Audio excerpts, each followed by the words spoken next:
क्रांतिकारक भगतसिंह आज असते तर कोश्यारींना खूप चोपला असता. त्यांनी आधी आपलं नाव बदलावं. मनसेच्या संदीप देशपांडेंची बोचरी टीका. भगतसिंग आज जर असते तर त्या कोश्यारीला खूप चोपला असता. त्या कोश्यारीने पहिलं नाव बदलावं अशी आम्ही मागणी करतो. अशा शब्दात मनसे नेते संदीप देशपांडे यांनी महाराष्ट्राचे माजी राज्यपाल भगतसिंग कोश्यारी यांच्यावर बोचरी टीका केली आहे. मनसे प्रमुख राज ठाकरे यांनी राष्ट्रीय स्वयंसेवक संघाचे सरसंघचालक मोहन भागवत यांच्यावर भाषिक मुद्द्यावरून टीका केली. यावर महाराष्ट्राचे माजी राज्यपाल भगतसिंग कोश्यारी यांनी पलटवार केला. जी लोक कार्यक्रमाला आली ती सर्व पंतप्रधान नरेंद्र मोदींना घाबरली नसतील, पण राज ठाकरे हे नरेंद्र मोदींना जास्तच घाबरले आहेत अशी उपरोधिक टीका कोश्यारी यांनी केली. यावर मनसे नेते संदीप देशपांडे यांनी पलटवार करत बोचरी टीका केली आहे. चंद्रपूर महापालिकेसंदर्भात मला मिळालेली माहिती अशी आहे की शिवसेना उबाटा गटाच्या नगरसेवकांना 1-1 कोटी देण्यात आले आहेत. वरून त्यांना वेगवेगळ्या ऑफर दिल्या जात आहेत असं मोठं वक्तव्य मनसे नेते संदीप देशपांडे यांनी केले. खासदार संजय राऊत यांना अंधारात ठेवलं की त्यांनी स्वतःहून डोळ्यावर पट्टी बांधली हे पाहावं लागेल.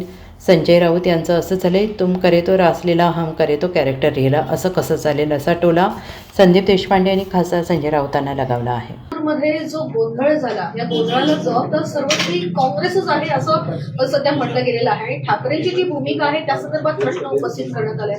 काय नेमकं मला तर काय कळत नाही. म्हणजे मीही बघितली संजय राऊतांची पत्रकार परिषद. ते सांगत होते की 2 काँग्रेसमध्ये भांडण होती, मग आमच्यावर त्यांनी गंभीररित्या चर्चा नाही केली वगैरे वगैरे वगैरे वगैरे. म्हणजे तुम करे तो रासलीला, हम करे तो कॅरेक्टर ढिला, अशा प्रकारची वागणूक बरी नाही संजय राऊतांची.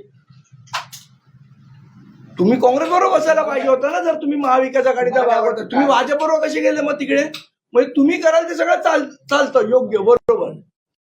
दुसऱ्या केलं की मग इथे येऊन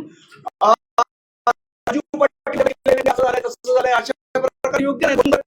रासलीला हम करे तो कॅरेक्टर. म्हणजे काय करायची नाही करायची त्यांच्या पक्षाचा विषय, त्याच्यामध्ये मी पडणार. माझी जी माहिती आहे ती जे नगरसेवक गेले, जी मला माझ्या ऑथेंटिक सूत्राकडनं मिळालेली माहिती आहे, प्रत्येक नगरसेवकाला 1-1 कोटी रुपये हे दिले गेलेले आहेत. आणि प्लस या बाकीच्या ऑफर आहे जी माझी चंद्रपूरमध्ये जे उबाटाचे नगरसेवक गेलेत त्यांना, आणि जो अपक्ष नगरसेवक गेला त्याला 50 लाख रुपये दिले. ही माझी माहिती आहे आणि याच्यावर चौकशी करावी. Bureau report SBN Marathi, Mumbai.